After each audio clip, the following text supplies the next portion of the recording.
அனைத்து தமிழ் உறவுகளுக்கும் அன்பு வணக்கங்கள்.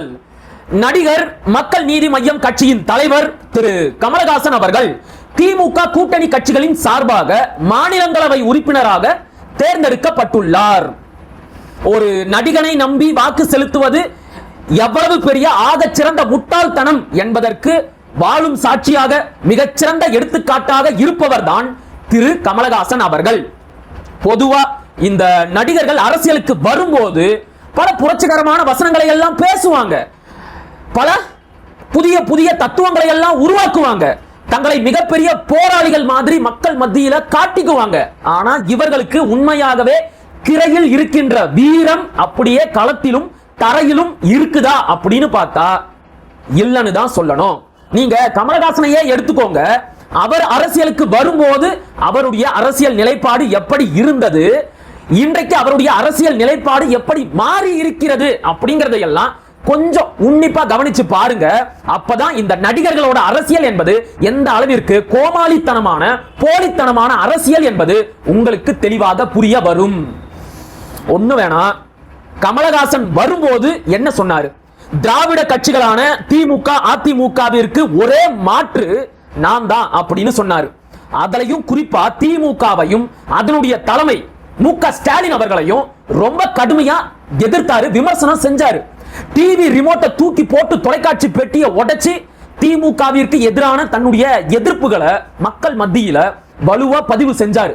ஒரு படி மேல போய் கருணாநிதியை நீங்க அவமானப்படுத்தணும் அப்படின்னா அதுக்கு மு.க. ஸ்டாலின் அப்படின்னு சொன்னா போதும், அதுவே கருணாநிதிக்கு மிகப்பெரிய அவமானம் அப்படின்னு சொன்னாரு. இதற்கான பொருள் என்ன? ஐயா ஸ்டாலின் அவர்களுக்கு எதுவுமே தெரியாது, அரசியல் அறிவு என்பது அவருக்கு சுத்தமா இல்ல அப்படிங்கறத தான் இந்த விமர்சனம் மூலமாக திரு கமலஹாசன் அவர்கள் மக்களுக்கு உணர்த்தினார். ஆனா இன்னைக்கு என்ன நிலைமை? எதுவுமே தெரியாத அந்த ஸ்டாலின் கிட்ட தான் திரு கமலஹாசன் அவர்கள் கையை கட்டி நின்னு ஒரே ஒரு மாநிலங்களவை உறுப்பினர் பதவியை பிச்சை கேட்டு வாங்கிட்டு வந்திருக்கிறாரு. அப்ப இவரு ஸ்டாலினை விட எவ்வளவு பெரிய அரசியல் ஞான சூன்யமா இருப்பாரு. நீங்களே சிந்திச்சு பாருங்க. தனக்கு வாக்களித்த மக்களுக்கு மிகப்பெரிய துரோகத்தை செய்துள்ளார் திரு கமலஹாசன் அவர்கள். தனக்கு வாக்களித்த மக்களை பற்றியும் நினைக்காமல், கொடுத்த வாக்குறுதிகளை பற்றியும் ஒரே ஒரு நிமிடம் நினைத்து பார்க்காமல், இவர் ஒருத்தர் தான் மாற்று அப்படின்னு நம்பி 14 லட்சம் பேர் இவருக்கு வாக்கு செலுத்தினாங்களே, அத்தனை பேருக்கும் மிகப்பெரிய துரோகத்தை செஞ்சுட்டு தான் யாரை எதிர்த்து அரசியல் செய்ய வந்தோமோ அந்த திராவிட கட்சியோடயே போய் இன்னைக்கு கூட்டணி வச்சிருக்கிறாரு திரு கமலஹாசன் அவர்கள்.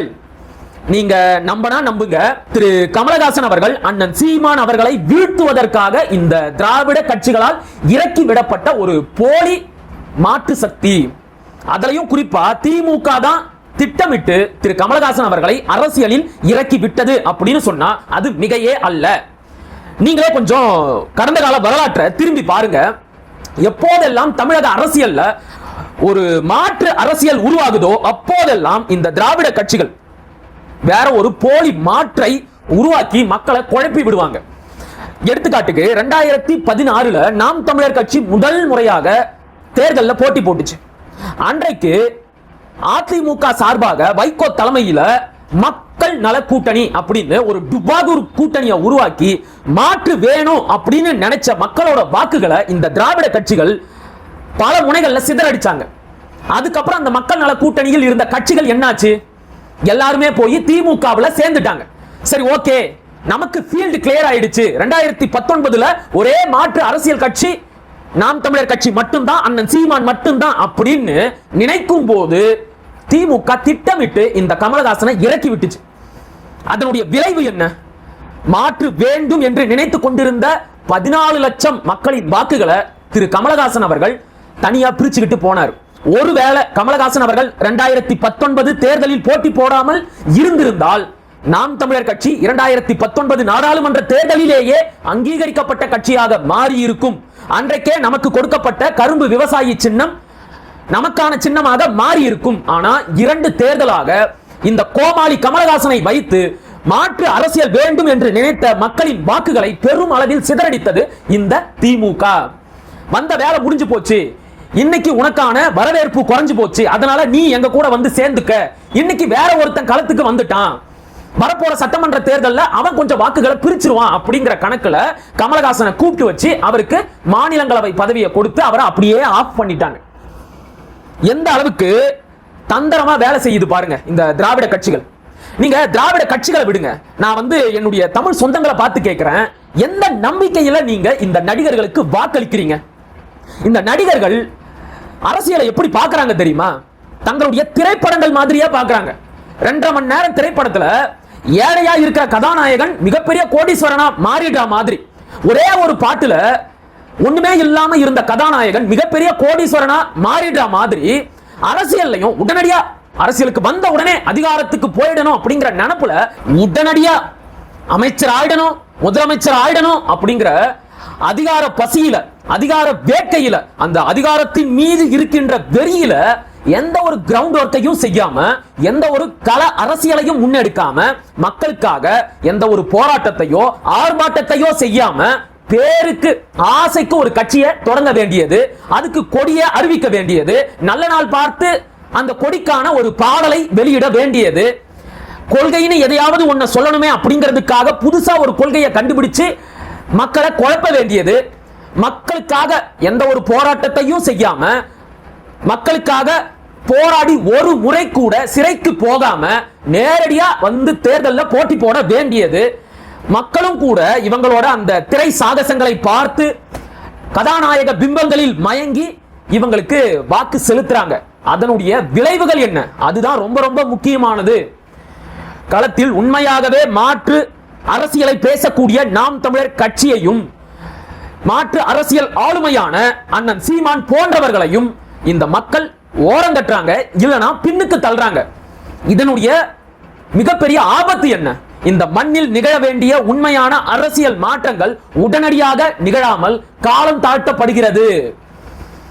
இந்த மண்ணில ஒரு மாற்று அரசியல் சித்தாந்தம் உருவாகி அந்த சித்தாந்தத்தின் அடிப்படையில் இங்கே செயல்படுத்த வேண்டிய சட்டங்கள் திட்டங்கள் எதுவுமே உடனடியாக செயல்படுத்த முடியாமல் காலம் தாழ்ந்து போவதற்கு யார் காரணம்? இந்த புதிதாக வருகின்ற நடிகர்களை நம்பி வாக்கு செலுத்தக்கூடிய மக்கள் தான் மிக முக்கியமான காரணம். நடிகர்கள் யாருமே அரசியலுக்கு வரக்கூடாதா அப்படின்னா நான் அப்படி சொல்லல, தாராளமா வரட்டும். ஆனா மக்களுக்காக அவங்க என்ன செஞ்சிருக்கிறாங்க? மக்களுக்காக எத்தனை முறை களத்துக்கு போராடி இருக்கிறாங்க? தமிழ்நாடு சந்திக்கின்ற முக்கியமான அரசியல் பிரச்சனைகளில் அவங்களோட நிலைப்பாடு என்ன? இப்ப நடிகர் விஜயும் கூட அரசியல் கட்சி தொடங்கி இருக்கிறாரு. ஆனா எத்தனை முறை களத்துக்கு மக்களுக்காக போராடி இருக்கிறாரு? தமிழ்நாடு சந்திக்கின்ற மிக முக்கியமான அரசியல் சிக்கலில் அவருடைய நிலைப்பாடு என்ன? இத பத்தி எல்லாம் என்னைக்குமே அவர் வெளிப்படையா பேசினதே கிடையாது. காவேரி சிக்கலில் நடிகர் விஜய் அவர்களின் நிலைப்பாடு என்ன? முல்லை பெரியாறு அணை தொடர்பான சிக்கலில் அவருடைய நிலைப்பாடு என்ன? கூடங்குளம் கல்பாக்கம் அணு உலையை அகற்ற வேண்டும் என்பதில் திரு விஜய் அவர்களின் நிலைப்பாடு என்ன? தஞ்சை மண்டல விவசாய பூமியை பாதுகாக்க வேண்டும் என்பதில் திரு விஜய் அவர்களின் நிலைப்பாடு என்ன? நியூட்ரினோ ஆய்வை தொடர வேண்டுமா, தடுத்து நிறுத்த வேண்டுமா, இதில் திரு விஜய் அவர்களின் நிலைப்பாடு என்ன? அட இதையெல்லாம் கூட விடுங்க. இப்ப சமீபத்திய நிகழ்வு சென்னை அனகாபுத்தூர்ல ஏழை எளிய மக்களோட வீடுகளை ஆக்கிரமிப்பு அப்படின்னு சொல்லி ஆளும் திராவிட மாடல் அரசு புல்டோசர்களை வச்சு இடிச்சு தள்ளுது. அண்ணன் சீமான் அவர்கள் களத்துக்கு போய் மக்களை சந்திச்சாரு, மக்களுக்காக பேசினாரு. அண்ணன் தொல் திருமாவளவன் அவர்கள் களத்துக்கு போயிருக்கிறாரு. பிடிக்குதோ பிடிக்கலையோ மே 17 இயக்கத்தின் ஒருங்கிணைப்பாளர் திரு திருமுருகன் காந்தி அவர்கள் களத்துல இருக்கிறாரு, மக்களுக்காக பேசிக்கிட்டு இருக்கிறாரு.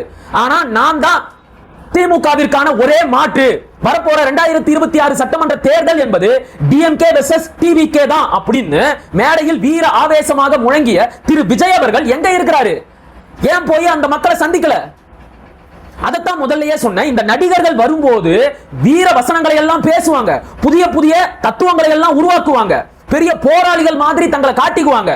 ஆனா திரையில் இருக்கின்ற வீரம் அப்படியே தரையில இருக்குதான்னு பார்த்தா சுத்தமா இருக்காது. இப்ப விஜய்க்கு ரொம்ப முக்கியமான வேலை எது அப்படின்னு பார்த்தா அவருடைய ஜனநாயகன் படத்தோட ஷூட்டிங் தான். அந்த வேலையில அவரு ரொம்ப பிஸியா இருக்கிறாரு. அதனால இந்த வீடு இடிக்கப்பட்டதை பத்தி அவருக்கு எந்த கவலையும் இல்ல. ஆனா தேர்தல் வரும்போது வெக்கமே இல்லாம சிரிச்சுக்கிட்டே அந்த மக்கள் கிட்ட ஓட்டு கேட்பாரு. அந்த மக்கள் தான் முடிவெடுக்கணும், இவருக்கு ஓட்டு போடணுமா வேணாமா அப்படிங்கறத அந்த மக்கள் தான் முடிவெடுக்கணும். அன்னைக்கு நாம வீடு இடிக்கப்பட்ட போது கதறி அழுதோமே, அன்னைக்கு இவர் வந்தாரா அப்படின்னு அந்த மக்கள் சிந்திச்சு பார்த்து இவருக்கு ஓட்டு போடணும். இல்ல இவருடைய அந்த கதாநாயக பிம்பத்தை பார்த்தே இவருக்கு வாக்கு செலுத்தினாங்க அப்படின்னா அவ்வளவுதான். நாம சொல்றதுக்கு எதுவுமே இல்லை. இப்படி வெறுமையாக ஒரு நடிகனின் கதாநாயக பிம்பத்தை மட்டுமே பார்த்து வாக்களிப்பது என்பது மக்கள் தங்களுக்கு தாங்களே வாய்க்கரிசி போட்டுக் கொள்வதற்கு சமம்.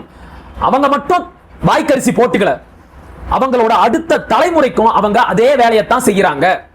இந்த மண்ணில் உண்மையான அரசியல் மாற்றம் ஏற்படாமல் தடுப்பதில் மிக முக்கியமான பங்கு இந்த நடிகர்களை நம்பி வாக்கு செலுத்தும் மக்களும் கூடத்தான். தெளிவா விளங்குதா?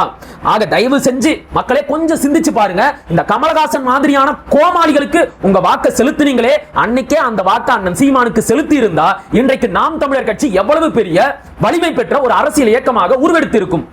இந்த இடத்துல தப்பு செஞ்சது யாரு? கமலஹாசனை நம்பி ஓட்டு போட்ட நீங்க தானே. தயவு செஞ்சு புரிஞ்சுக்கோங்க, இந்த நடிகர்களோட அரசியலை நம்பி ஏமாந்து போயிடாதீங்க. விளங்குதா? மீண்டும் ஒரு காணொளியில் சந்திப்போம். அதுவரை இணைந்திருங்கள். இது உங்கள் நெற்றிக்கண், நான் உங்கள் மகிழன். படிப்போம், பகிர்வோம், பயன்பெறுவோம், கற்போம், கற்பிப்போம், களமாடுவோம். தமிழ் வெல்க, தமிழர் வாழ்க, தமிழ்நாடு வளர்க, தமிழ் தேசியம் மலர்க, மலர்க, மலர்க. நன்றி, வணக்கம்.